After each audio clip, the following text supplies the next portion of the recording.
সুপ্রিয় দর্শক, সোশ্যাল মিডিয়ায় কিছুদিন ধরে তোলপাড় সৃষ্টি হয়েছে একটি বিষয় নিয়ে। সেটা হচ্ছে একটি বিষাক্ত সাপ, যার নাম হচ্ছে রাসেল ভাইপার। আজকে একটি অঘটন ঘটে গেল ফরিদপুর জেলায়। সেই রাসেল ভাইপার বিষাক্ত সাপের কারণে কামড়ে একটি লোকের প্রাণ চলে গেল। দর্শক, আসুন সকলে সচেতন থাকি। এই সাপ থেকে সকলে সচেতন থাকার জন্য বাড়ির আঙিনাকে পরিষ্কার করি এবং টর্চ লাইট নিয়ে চলার চেষ্টা করি। ধন্যবাদ। ভিডিওটি সচেতনতার জন্য শেয়ার করে দিবেন।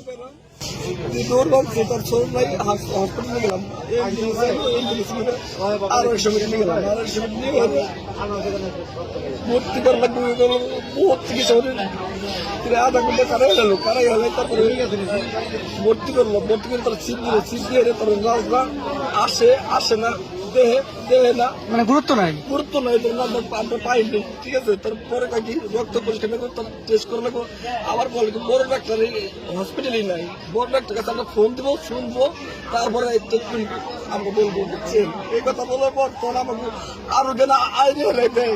আমি বলে ভাই পাবনি, আমি এই বলতে শেষ করা পারি। বুঝছেন, গুরুত্ব না দেওয়ার কারণে রাজা বলে আমরা বসেন, ধরেন, বড় ডাক্তারে ফোন দিব, সেই সাজেশন মতন আমরা কাজ করবো। তাছাড়া আমাকে বলার কিছু আগে হাত দেবো না।